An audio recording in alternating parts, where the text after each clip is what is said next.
Salut à tous et bienvenue dans cette nouvelle vidéo. Aujourd'hui, nous allons parler des principales raisons qui font que beaucoup de personnes n'arrivent pas à se lancer dans les activités, dans l'entrepreneuriat aujourd'hui. Et pourquoi l'entrepreneuriat est très difficile à démarrer pour beaucoup de jeunes en Afrique. Donc, si tu aimes ce type de contenu, abonne-toi à cette chaîne, active la cloche de notification pour ne pas manquer les prochaines vidéos. Parce que sur cette chaîne, nous allons parler donc de tout ce qui concerne la création de richesses, l'entrepreneuriat, les business, la motivation et tout ce qu'il faut pour pouvoir développer notre continent. Alors, dans cette vidéo, je voudrais donc qu'on aborde la thématique des principales causes pour lesquelles beaucoup de jeunes n'arrivent pas à démarrer, à se lancer dans l'entrepreneuriat en Afrique. Nous avons beau crier et on incrimine beaucoup de jeunes, beaucoup de personnes. On dit que ces jeunes n'arrivent pas à se lancer. Mais quelles sont les principales raisons? La première raison déjà, c'est quoi? C'est l'éducation familiale. En Afrique, dans la plupart de nos familles, on ne nous enseigne pas à travailler. On ne nous enseigne pas à investir. Il y a très peu de familles dans lesquelles les parents apprennent à leurs enfants à chercher de l'argent. À moins que vous soyez né dans une famille de commerçants, c'est très rare d'avoir dans votre sang, dans votre habitude, le gène de l'entrepreneuriat. Et ça, c'est déjà le premier frein. On nous apprend juste à aller à l'école, étudier, obtenir de bons résultats et de bonnes notes, obtenir un diplôme et ensuite l'État vous recrute ou bien vous cherchez un travail. Donc, c'est sur cette base que toute notre enfance a été taillée. On a été toujours formé, toujours poussé pour avoir de bons résultats académiques, ce qui n'est pas mal en soi parce qu'il faut aussi avoir une certaine connaissance académique aujourd'hui parce qu'on en a besoin pour développer aussi l'Afrique. Mais dans la réalité d'aujourd'hui où l'État n'est plus en mesure de recruter les gens, après 10 ans, il y a encore des personnes qui n'ont pas trouvé de boulot, des personnes qui sont sorties, formées bien sûr par l'État, mais qui n'ont pas pu être recrutées par l'État. Il y a des questions, il y a beaucoup d'inquiétudes à se faire. C'est vrai que beaucoup de personnes diront que la faute est à l'État. On est en partie d'accord. Mais la principale faute part d'abord de la famille. L'éducation familiale doit se baser aussi sur l'éducation financière. On doit enseigner aux enfants, depuis leur bas âge, à faire quelque chose, à chercher l'argent. On doit leur apprendre qu'il faut fructifier, qu'il faut apprendre à fructifier ce qu'on a en main. Et ça, c'est un atout que les jeunes déjà auront et sauront que, attention, si j'arrivais à finir mes études et que je ne trouvais pas du boulot, je pourrais donc me lancer dans telle activité. Deuxième chose, c'est en fait le système éducatif.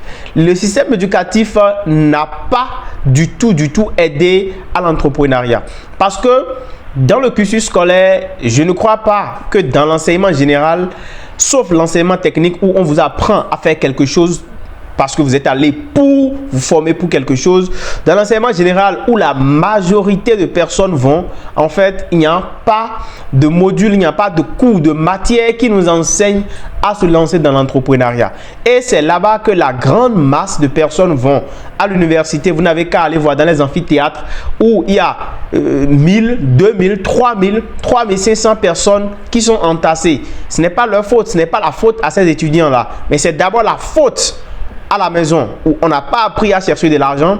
Ensuite, la faute à notre système éducatif qui n'a pas su nous enseigner comment il faut chercher de l'argent parce que le tout ne suffit pas d'étudier, d'avoir des diplômes, d'attendre un recrutement, non, mais il faut quand même apprendre aux jeunes à s'insérer dans la société. Donc, la principale raison, c'est d'abord de là.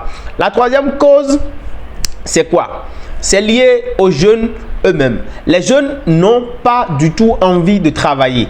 Quand ils disent n'ont pas du tout envie de travailler, c'est une certaine tendance à la facilité. On a tendance à vouloir simplement tout ce qui est facile. Quand on sort de l'université et qu'on constate qu'on n'arrive pas à s'en sortir, l'idéal c'est de commencer d'abord par les petits boulots. Quand je parle de petits boulots, c'est quoi? C'est tout ce qu'on peut faire. Tout ce qu'on peut faire, gardinage, devenir jardinier, faire du maraîchage. Bref, se lancer dans toutes les petites activités qui vont vous permettre de réunir un certain capital pour démarrer vous-même votre propre business. Beaucoup de jeunes sont bloqués à ce niveau. Pourquoi? Parce que déjà à la base, ils n'ont pas appris à faire autre chose. Ils n'ont pas appris à faire par exemple le chant. il y a des enfants de paysans qui finissent l'université et qui viennent à la maison s'asseoir. Ils ne veulent même pas aller au champ. Alors qu'à la base, vos parents étaient des paysans. L'école a transformé la mentalité de certaines personnes au point où ils pensent que venir faire par exemple de l'agriculture, c'est se rabaisser. Alors que c'est un secteur d'activité très lucratif. Je dis bien très lucratif. Si vous avez été à l'école, vous avez appris à gérer vos finances, vous avez appris à manager votre argent, vous allez faire l'agriculture, l'élevage, la pêche, ces choses-là de façon plus professionnelle que les personnes qui n'ont pas du tout été à l'école et qui exercent ces activités aujourd'hui. Donc du coup, le problème revient même aux étudiants, aux jeunes eux-mêmes. Ces jeunes doivent changer de mentalité et savoir que parfois vous devez accepter le sort, vous devez accepter ce qui vous arrive et faire face à la réalité. Le chômage, c'est pas une fatalité où vous allez vous asseoir et dire bon, c'est fini, c'est une fin en soi, on ne m'a pas recruté, donc du coup j'attends un recrutement de l'État. C'est la pire des erreurs que beaucoup de personnes commettent, attendre que l'État les recrute. L'État ne pourra pas recruter tout le monde. Vous devez commencer par les petits boulots, avoir un plan. Parce que vous avez certainement une ambition, vous avez certainement quelque chose que vous voulez faire. Déjà, quand vous pensez à ce que vous voulez faire, réunissez vos capitaux, le peu de sous que vous gagnez, commencez par faire des économies. Et avec ces économies, maintenant, vous pourrez par exemple démarrer une petite activité.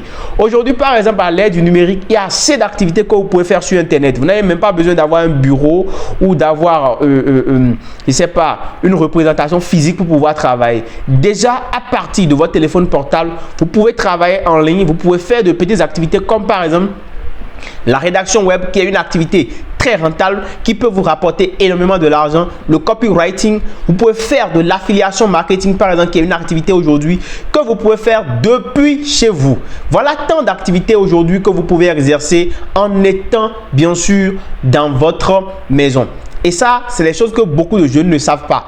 Les jeunes pensent qu'il faut forcément qu'on soit embauché dans un projet ou qu'on vous équipe en moto, en véhicule, qu'on vous donne, je sais pas, certains outils pour pouvoir travailler. On peut commencer nous-mêmes à partir du peu qu'on connaît, à partir de nos économies, à partir des efforts que nous fournissons pour aller chercher, charbonner dans d'autres secteurs. Et maintenant, les économies que nous avons pu faire, nous allons pouvoir les utiliser pour lancer notre propre mini-entreprise. Et d'une mini-entreprise, en fait, vous pourrez élargir et avoir une très grande entreprise. Par exemple, j'apprécie très bien ces messieurs qui ont des stations d'essence au bord de la voie.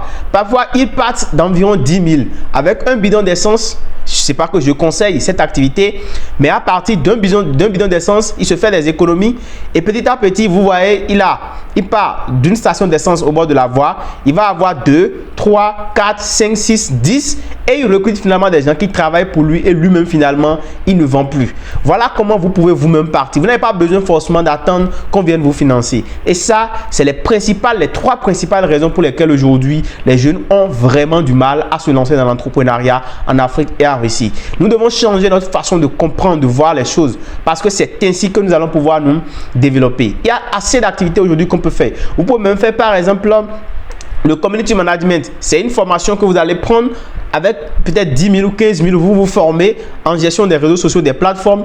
Et après, vous allez vous lancer dans la recherche des plateformes que vous allez gérer, les pages que vous pouvez gérer à des personnes. Et ça vous rapporte de l'argent. Vous n'allez plus avoir besoin d'attendre que quelqu'un vous recrute. Voilà quelques idées et voilà les raisons pour lesquelles aujourd'hui, beaucoup de personnes continuent par rester dans le chômage, surtout les jeunes. Et je pense que cette vidéo doit vous permettre d'avoir quelques idées pour pouvoir vous lancer. Si le contenu vous a intéressé, n'hésitez donc pas à liker cette vidéo et à activer la cloche de notification.